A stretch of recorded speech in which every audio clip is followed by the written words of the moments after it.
Matius pasal 10 menyatakan bahwa Yesus datang bukan membawa damai, melainkan pedang.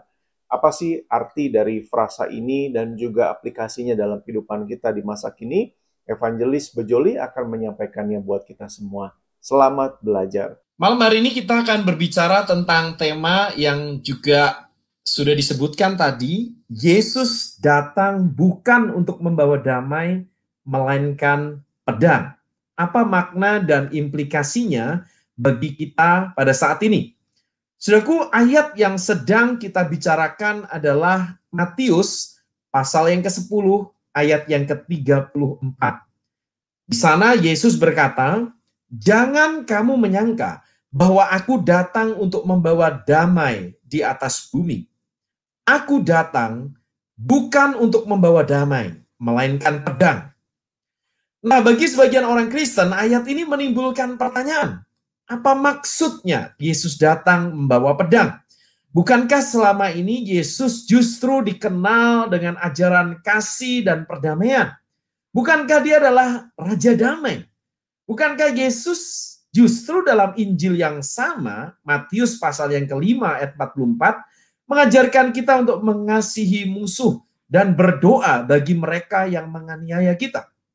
Mengapa di dalam ayat ini Yesus berkata bahwa dia datang bukan untuk membawa damai, melainkan pedang?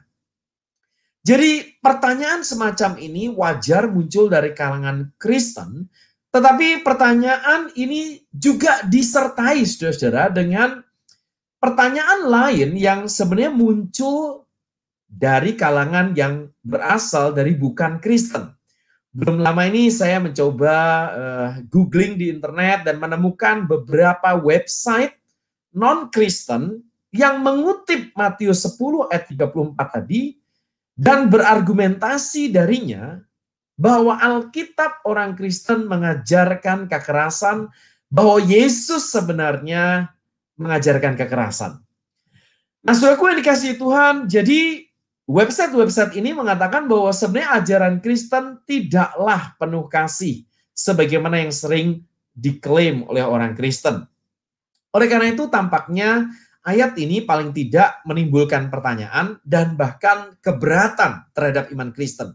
Nah, dalam waktu yang singkat ini kita ingin memahami sebenarnya maksud perkataan Tuhan Yesus ini apa sebelum kemudian kita menerapkannya dalam hidup kita. Nah, untuk memahaminya, saudara-saudara, kita perlu membaca Matius 10 ayat 34 ini dalam konteks. Jadi ayat-ayat yang berada di dekatnya. Khususnya saya ingin mengajak saudara untuk membaca Matius 10 ayat 34 sampai 39. Saya akan membacakannya terlebih dahulu sebelum menjelaskannya. Matius pasal yang ke-10 ayat 34. "Jangan kamu menyangka bahwa aku datang untuk membawa damai di atas bumi. Aku datang bukan untuk membawa damai, melainkan pedang. Sebab aku datang untuk memisahkan orang dari ayahnya, anak perempuan dari ibunya, menantu perempuan dari ibu mertuanya. Dan musuh orang ialah orang-orang seisi rumahnya. Barang siapa mengasihi bapa atau ibunya lebih daripadaku, ia tidak layak bagiku. Dan barang siapa mengasihi anaknya laki-laki atau perempuan lebih daripadaku, ia tidak layak bagiku. Barang siapa tidak memikul salibnya dan mengikut aku, ia tidak layak bagiku. Barang siapa mempertahankan nyawanya, ia akan kehilangan nyawanya. Dan barang siapa kehilangan nyawanya karena aku, ia akan memperolehnya." Nah, saudaraku yang dikasihi Tuhan Yesus, jika kita memperhatikan secara khusus ayat 34 sampai ayat yang ke-36, sebenarnya di dalam ayat-ayat ini sudah cukup jelas apa yang dimaksudkan Yesus ketika dia berkata, "Aku datang bukan untuk membawa damai, melainkan pedang." Yang pasti adalah Yesus tidak mengajarkan murid-muridnya untuk berperang. Tidak mengajarkan murid-muridnya untuk melakukan kekerasan dengan pedang. Saudara dikasih Tuhan, jadi ayatnya tadi tidak berbunyi, misalnya, "Aku datang untuk membawa pedang sebab aku akan memimpin pemberontakan terhadap pemerintahan Romawi yang pada saat itu berkuasa. Yesus bukanlah orang zelot yang mengangkat senjata untuk melawan kekuasaan asing, yaitu Romawi yang saat itu berkuasa. Yesus juga tidak berkata, aku datang untuk membawa pedang untuk memerangi manusia sampai mereka percaya kepadaku, misalnya. Kalimat-kalimat seperti ini tidak diucapkan Yesus, tetapi Yesus berkata, saudara, bahwa pedang ini adalah pedang dalam pengertian metafora. Ya, pedang bukan dalam makna literal atau hurufiah untuk berperang secara fisik, bukan itu yang Yesus maksudkan. Tetapi kita harus memahami pedang ini dalam makna figuratif, metafora, sebagai ungkapan yang melukiskan sesuatu yang lain. Dan kita tahu bahwa yang dimaksudkan dengan pedang itu dari ayat 35 dan ayat yang ke-36, kita tahu yang dimaksudkan, pedang itu bermakna permusuhan yang menimbulkan pemisahan. Jadi apa makna pedang di sini? Permusuhan yang menimbulkan pemisahan atau konflik yang menimbulkan perpecahan. Perhatikan dalam ayat yang ke-35, saudara-saudara. Sebab aku datang untuk memisahkan orang dari ayahnya, anak perempuan dari ibunya, menantu perempuan dari ibu mertuanya, dan musuh orang ialah orang-orang seisi rumahnya. Jadi jelas sekali bahwa Yesus datang bukan untuk membawa damai, melainkan pedang. Maksudnya adalah kedatangan Yesus, Allah yang turun ke bumi ini menjadi manusia, kedatangan Yesus sebenarnya memang ingin mendamaikan kita dengan Allah. Tetapi sebagian manusia akan menolak kedatangan Yesus, tidak percaya kepada Yesus, dan sebagian yang lain akan menerima. Oleh karena itu dalam satu keluarga yang sama, seringkali terjadi ada anggota keluarga yang percaya kepada Yesus, dan ada anggota keluarga yang tidak percaya kepada Yesus, dan ini mengakibatkan terkadang pertentangan, permusuhan, atau pemisahan, minimal pemisahan secara iman. Nah, kita tahu pada masa itu ketika Tuhan Yesus mengucapkan kalimat ini, kekristenan sedang berkembang. Ada orang-orang Kristen baru yang percaya kepada Yesus, tetapi mungkin suami, istri, anak, keluarganya tidak percaya. Dan disitulah seringkali terjadi pemisahan. Pemisahan karena ada perbedaan iman, ya. Pemisahan kepercayaan yang terkadang juga menimbulkan tension atau ketegangan karena orang-orang Kristen seringkali dimusuhi. Bukan orang Kristen yang memusuhi orang yang tidak percaya, karena itu tidak diajarkan oleh Tuhan Yesus, tetapi orang Kristenlah yang seringkali dimusuhi oleh orang-orang yang tidak menerima Tuhan Yesus. Jadi sekali lagi dari konteks ayat ini kita tahu bahwa ketika Yesus berkata, aku datang bukan untuk membawa damai, melainkan pedang, artinya aku datang dan sebagai akibat dari kedatanganku ke dalam dunia, akan ada orang yang menerima dan ada orang yang menolak, akan ada permusuhan bahkan antar anggota keluarga, akan ada pemisahan bahkan antar anggota keluarga. Itulah sebenarnya makna dari kalimat Yesus, aku datang membawa pedang. Dan kita bisa mengetahui ini dengan lebih jelas, misalnya kalau kita membandingkan ayat paralel dari Matius 10 ayat 34 ini, kita bandingkan dengan Lukas 12 ayat yang ke-51. Di sana dengan jelas Tuhan Yesus berkata, kamu menyangka bahwa aku datang untuk membawa damai di atas bumi. Bukan, kataku kepadamu, bukan damai, melainkan pertentangan. Terjemahan bahasa Indonesia, dalam bahasa Inggris, division atau pemisahan. Dan selanjutnya Tuhan Yesus dalam Lukas 12 ayat 51 dan seterusnya, Yesus sekali lagi berbicara tentang pemisahan antar anggota keluarga, yaitu karena ada yang percaya kepada Yesus dan ada yang menolak Yesus. Nah, saudaraku yang dikasihi Tuhan, jadi jelaslah bahwa Tuhan Yesus tidak mengajarkan kekerasan, tidak mengajarkan peperangan dengan pedang, karena pedang di sini tidak boleh dimaknai secara literal hurufiah, tetapi secara metafora menggambarkan pemisahan dan permusuhan, konflik saudara-saudara. Ada satu hal yang menarik lagi di dalam kalimat Yesus, aku datang bukan untuk membawa damai, melainkan pedang, yaitu perhatikan penggunaan kata aku datang. Berkali-kali Yesus mengatakan aku datang. Kalau Anda perhatikan, nabi dan rabi, ya, nabi dan rabi atau guru tidak menggunakan kalimat seperti itu, aku datang. Jadi apa maksudnya ketika Yesus mengatakan aku datang? Aku datang menunjukkan sekali lagi asal Yesus bukan berasal dari dunia ini.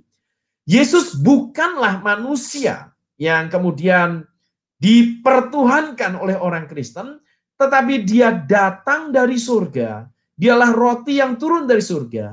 Dia adalah Allah yang turun menjadi manusia. Dan kedatangan Kristus ternyata kedatangannya kepada milik kepunyaannya itu ditolak oleh sebagian orang, tetapi diterima oleh yang lain. Dan Yohanes 1 ayat 12 mengatakan kita yang menerimanya, kita menjadi anak-anak Allah. Artinya kita memiliki relasi yang dekat dengan Allah. Seperti anak, bukan sekedar hamba.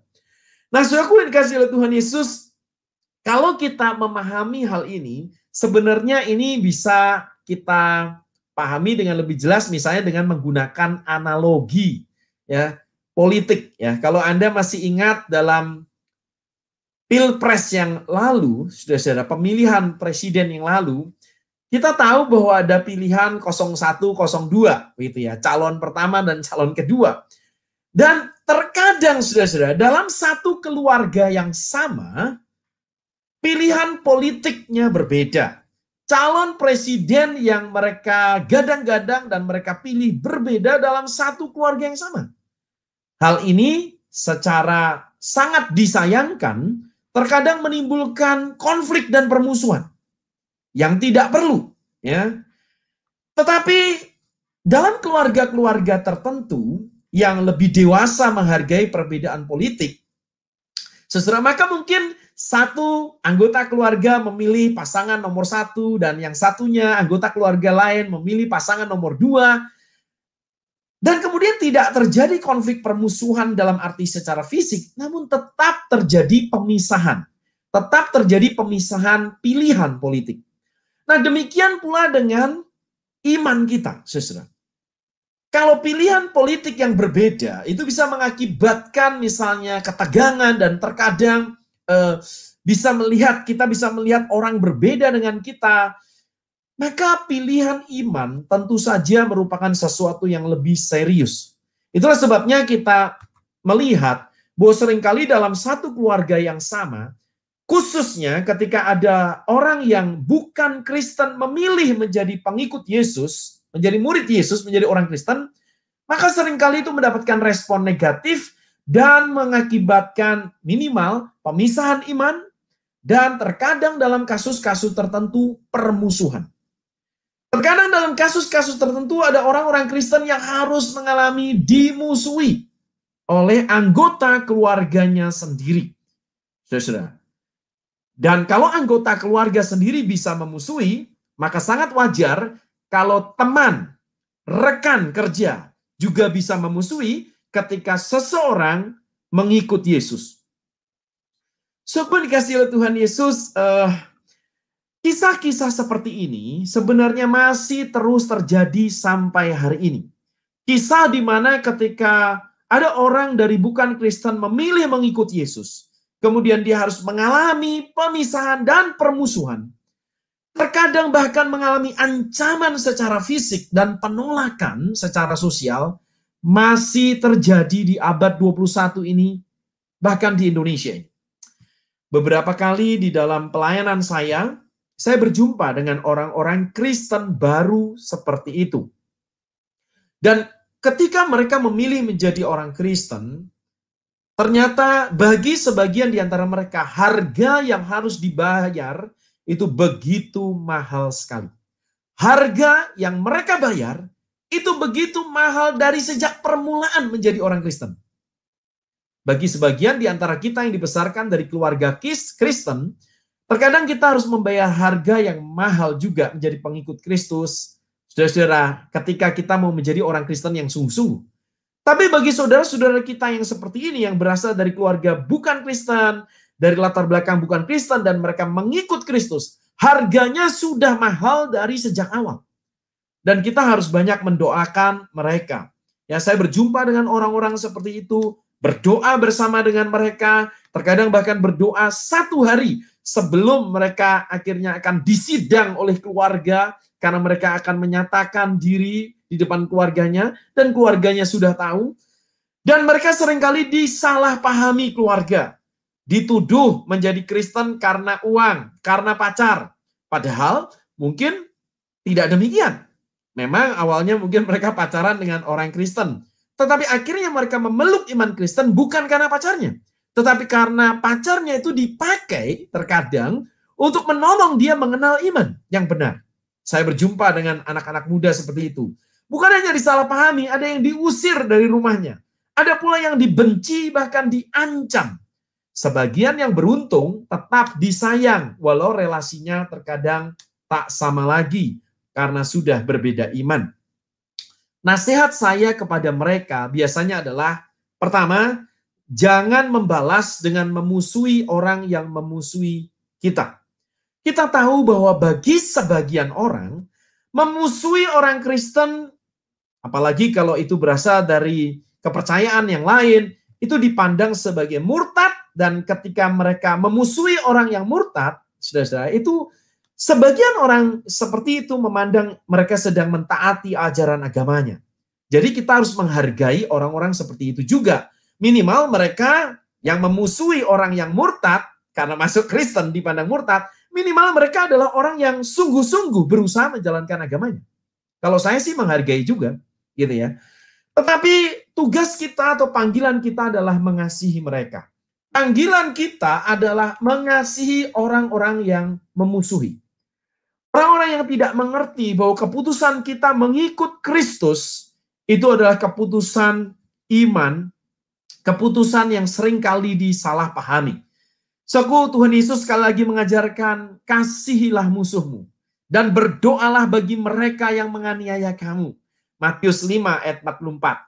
Jadi semakin kita mengerti firman Tuhan dan mengikut Kristus, semakin kita dipenuhi dengan kasih dan belas kasihan, bahkan kepada orang yang membenci kita.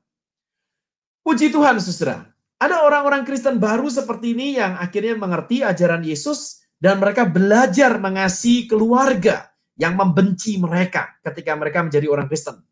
Bukan hanya itu, kehidupan orang-orang Kristen baru ini, dan mungkin itu adalah saudara pendengar, bahkan menunjukkan kedamaian dan kasih yang seringkali membuat orang yang memusuhi itu bertanya-tanya, mengapa mereka justru tidak menemukan kedamaian dan kasih di dalam kepercayaan mereka.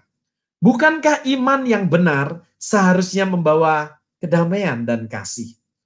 Saudaraku yang dikasihi oleh Tuhan Yesus, jadi sampai di sini kita sudah memahami bahwa Yesus datang membawa pedang, artinya bukan mengajarkan kekerasan, tetapi artinya kedatangan Yesus itu terkadang membawa pemisahan bagi anggota keluarga, teman, sahabat. Karena ada yang menerima dan ada yang menolak. Dan terkadang yang menerima Yesus harus dimusuhi. Nah, implikasinya bagi kita pada saat ini adalah, sekali lagi, kita harus menjadi orang-orang yang ketika mengikut Yesus, kita siap memikul salib dan mengikut Yesus. Ya, ayat yang ke-37, Yesus berkata, barang siapa mengasihi bapa atau ibunya lebih daripadaku, ia tidak layak bagiku. Barang siapa mengasihi anaknya laki-laki atau perempuan lebih daripadaku, ia tidak layak bagiku. Barang siapa tidak memikul salibnya dan mengikut aku, ia tidak layak bagiku. Bagi saudara-saudara yang mau mengikut Yesus dengan sungguh-sungguh, kita harus memutuskan bahwa mengikut Yesus itu berarti juga siap memikul salib atau membayar harga, dan itu berarti terkadang mengalami permusuhan, bahkan dari orang-orang yang kita kasihi. Tetapi kalau kita sungguh mengikut Yesus demikian, dan kita walaupun dimusuhi tetap mengasihi orang-orang yang memusuhi kita, tidak mustahil bahwa orang-orang yang memusuhi kita suatu kali justru juga akan mengenal Tuhan Yesus melalui kasih yang kita pancarkan. Saudara yang dikasihi oleh Tuhan, ini adalah implikasi pertama, kita harus mengikuti Yesus dengan siap memikul salib. Dan yang kedua, yang masih berada ayatnya di dekat atau di sekitar dari ayat 34 yang kita bicarakan, kalau kita tarik mundur ke ayat ke-32, dua ayat sebelumnya, di sana Tuhan Yesus berkata demikian, setiap orang yang mengakui aku di depan manusia, aku juga akan mengakuinya di depan Bapa-Ku yang di sorga. Tetapi barang siapa menyangkal aku di depan manusia, aku juga akan menyangkalnya di depan Bapa-Ku yang di surga. Saudaraku yang dikasihi oleh Tuhan, jadi walaupun mengikut Yesus itu bisa menimbulkan permusuhan dari orang lain, bahkan pemisahan, kita tetap harus berani mengakui Yesus Kristus sebagai Tuhan dan Juru Selamat kita di hadapan manusia. Kita tidak boleh menyangkal Yesus hanya karena menghindari penderitaan. Mungkin untuk sementara waktu ya adalah baik dan bijaksana bagi orang-orang Kristen baru, khususnya dari latar belakang keluarga yang bukan Kristen, untuk pertama-tama bertumbuh dalam iman Kristen dulu, dan baru setelah matang menyatakan imannya kepada anggota keluarganya dan sahabatnya. Jadi memang tidak ada keharusan untuk terburu-buru menyatakan saya telah menjadi orang Kristen. Tetapi justru kita perlu memantapkan proses kita untuk mengikut Yesus, dan setelah kita telah bertekad bulat untuk mengikut Kristus sepenuhnya, kita perlu berdoa dan memohon pimpinan Tuhan untuk menyatakan iman kita di depan manusia. Janji Tuhan ialah ketika kita mengakui Yesus di depan manusia, maka Yesus juga akan mengakui kita di depan Bapa yang di surga. Jadi akuilah Tuhan Yesus di depan orang lain, dan Kristus pun akan mengakui kita sebagai anak-anaknya dan miliknya. Saya kira itu adalah penjelasan saya, dan saya terbuka untuk kemudian kita bisa melakukan diskusi dan tanya jawab lebih lanjut. Terima kasih, Pak. Baik, terima kasih Pak Bejo atas penjelasan yang luar biasa, menggugah dan rasanya mengobrak-ngabrik pemikiran kita semua nih. Dari komentar-komentar yang masuk, dari pertanyaan-pertanyaan yang masuk, ada beberapa hal yang bisa kita sharingkan lebih lanjut, Pak. Ya, mungkin yang pertama bagian ini, Pak. Kalau tadi Bapak menjelaskan tentang bagian ini, memang di bagian akhir ada bagian-bagian yang tentang keluarga. Tapi kalau ada pertanyaan begini, Pak. Apakah ayat ini hanya cocok bagi mereka yang ikut Yesus dan berasal dari keluarga non-Kristen, karena mereka bisa dimusuhi oleh keluarganya gitu, Pak. Nah, sementara itu dalam keluarga Kristen justru sering terjadi orang tua malah ingin anaknya atau berharap anaknya menjadi Kristen. Apakah memang ayat ini hanya relevan bagi mereka yang berasal dari bukan Kristen, Pak? Tapi tidak untuk keluarga-keluarga Kristen ini sendiri. Pertanyaan yang sangat relevan sekali, saudara-saudara. Sebenarnya memang ketika Tuhan Yesus mengucapkan kalimat ini, kita tahu konteksnya kekristenan baru dimulai, baru berkembang. Sehingga jelas sekali bahwa murid-murid pertama dari Yesus, pengikut Yesus mula-mula, sangat mungkin mereka adalah bagian dari keluarga besar yang tidak percaya Yesus. Jadi mungkin ada anaknya percaya Yesus, tapi orang tuanya tidak, suami mengikut Yesus, istri tidak, dan lain sebagainya. Jadi memang pendengar pertama dari perkataan Yesus ini berada dalam sebuah konteks di mana mengikut Yesus itu sangat beresiko sekali. Karena itu berarti berlawanan dengan pandangan dan kepercayaan dari anggota keluarga yang lain. Nah, bagaimana dengan kita yang sudah dibesarkan dalam keluarga Kristen nih sekarang? Kalau misalnya orang tua sudah Kristen, ayah, papa, mama Kristen, ayah, ibu Kristen, anaknya jadi Kristen kan? Ya nggak ada masalah dong, nggak ada permusuhan dalam keluarga. Nah, jawaban saya adalah begini, saudara.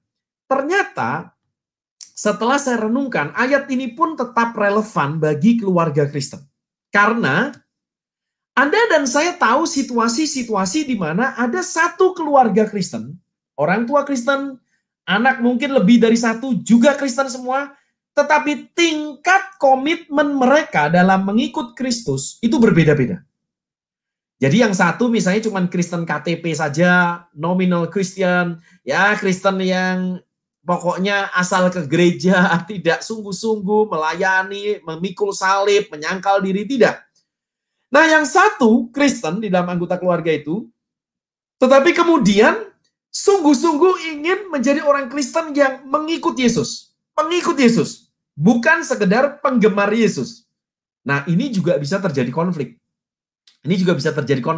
Jadi walaupun sama-sama Kristen gitu ya, tapi level komitmennya berbeda, itu bisa menimbulkan konflik.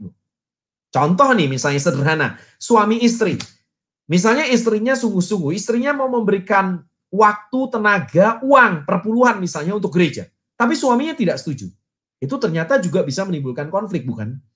Nah, Saudaraku yang dikasih itu ada banyak contoh seperti itu ya. Bahkan saya tahu ada contoh yang unik ya. Misalnya saya tahu persis ini ada contoh yang menarik, yaitu ada sepasang muda-mudi yang pacaran dan tidak ideal karena yang satu tuh Kristen, yang satu bukan Kristen. Muda-mudi pacaran. Satu Kristen, satu bukan Kristen. Yang Kristen berharap yang bukan Kristen tuh belajar tentang iman Kristen dan akhirnya menerima iman Kristen. Dan di luar dugaan terjadi, betul. Jadi pacarnya ini akhirnya benar-benar jadi Kristen. Bukan karena si perempuan ini, tetapi karena dia ikut KKR, dia bertumbuh dan dia membaca buku, membaca Alkitab, dan akhirnya dia bertobat sungguhan melalui sang wanita ini. Tetapi yang menarik adalah justru sang pria ini tingkat komitmen dan pertumbuhan rohaninya justru lebih tinggi dan lebih cepat daripada pacarnya yang terlebih dahulu Kristen ini.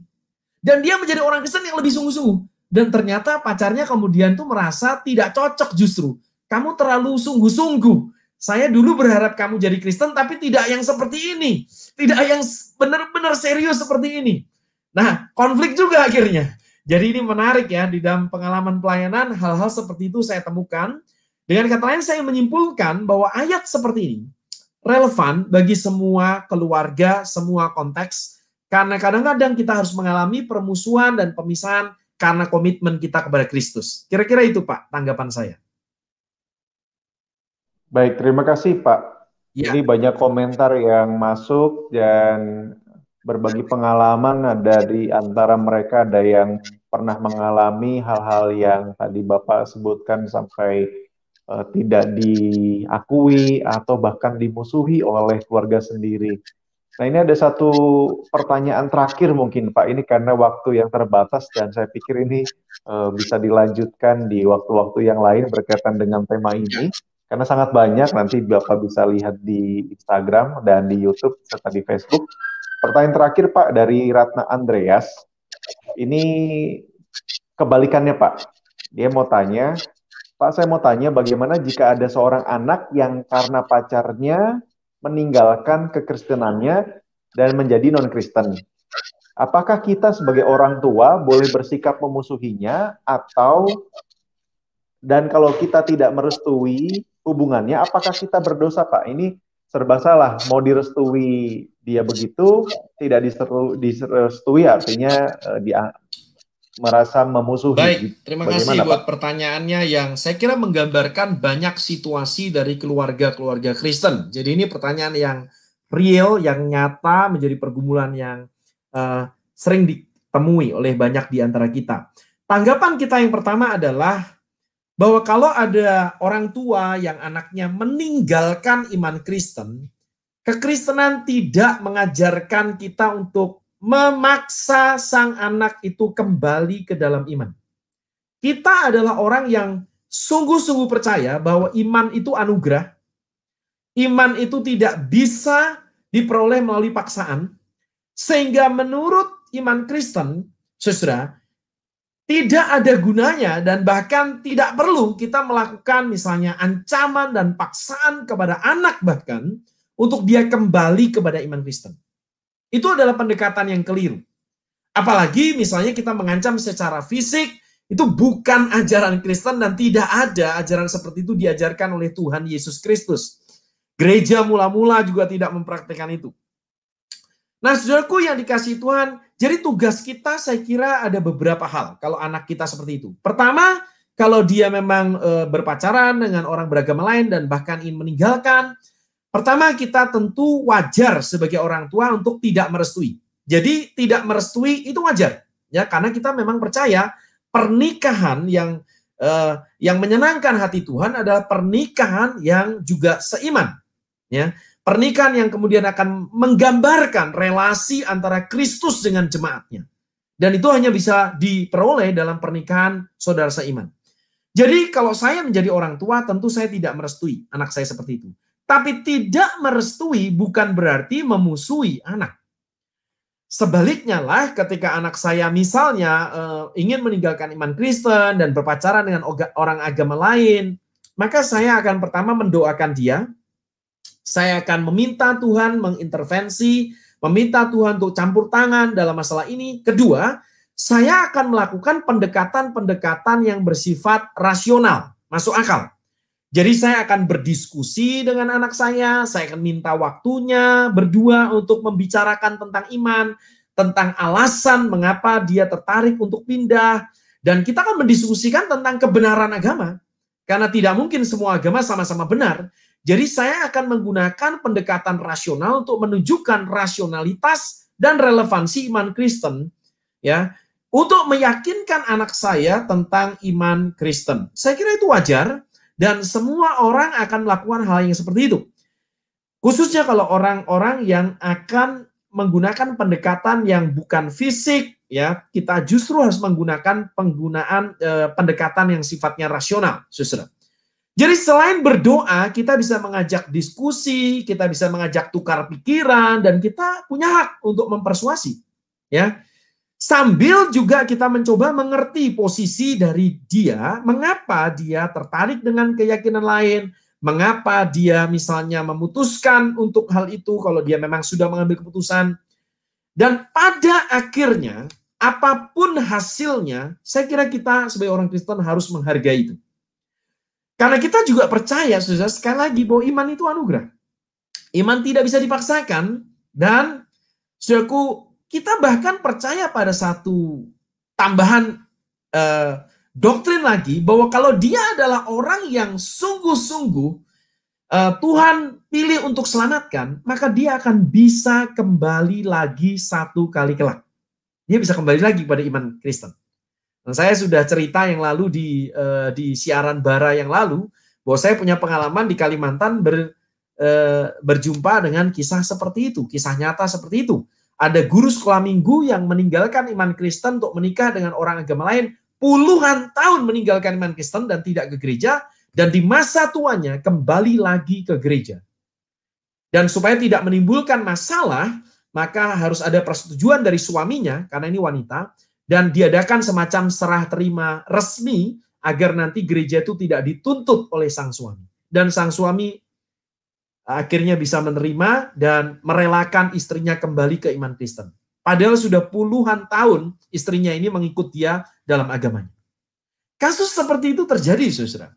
Jadi kita harus percaya bahwa ketika misalnya anak kita meninggalkan iman, ya, kita juga harus berupaya, berdoa, tetapi juga berserah kepada Tuhan sambil percaya bahwa orang-orang yang Tuhan pilih untuk selamatkan tidak akan terhilang. Mereka bisa kembali. Ya, itu keyakinan saya. Terima kasih. Baik, terima kasih Pak Bejo untuk sharing malam ini yang memberkati, dan ada banyak komentar yang mengucapkan terima kasih atas apa yang sudah Pak Bejo sampaikan. Mereka sekarang boleh mengerti dari apa yang menjadi tema malam hari ini, karena mungkin sebelumnya ada banyak pertanyaan berkaitan dengan ini ya, karena sedikit pernyataan ini sedikit kontroversi, Yesus membawa pedang bukan damai, padahal kenyataannya apa yang sudah Pak Bejo sampaikan. Terima kasih Pak Bejo, dan saya rindu Pak Bejo untuk memimpin kita di dalam doa dan mendoakan kita semua supaya sampai akhir hidup kita tetap memikul salib dan menyangkal diri seperti yang Tuhan kehendaki. Mari kita berdoa, saudara-saudara. Bapa di surga, kami bersyukur bisa mengenalmu sebagai Bapa yang penuh kasih, yang memandang kami sebagai anak-anak-Mu karena iman di dalam Yesus Kristus, Tuhan kami. Tuhan, kami bersyukur untuk anugerah keselamatan, pengampunan dosa, dan hidup yang kekal. Dan kami berdoa ya Tuhan, biarlah Engkau sendiri yang senantiasa menguatkan kami untuk mengikut Yesus dengan setia sampai akhir. Dan di tengah perjalanan itu, kalau ada di antara kami yang harus mengalami berbagai level penderitaan, permusuhan, oleh karena iman kami, maka berikanlah kepada kami ya Tuhan kekuatan. Khususnya kepada anak-anak-Mu yang bahkan pada saat memulai untuk mengikut Kristus, mereka harus mengalami penolakan, permusuhan.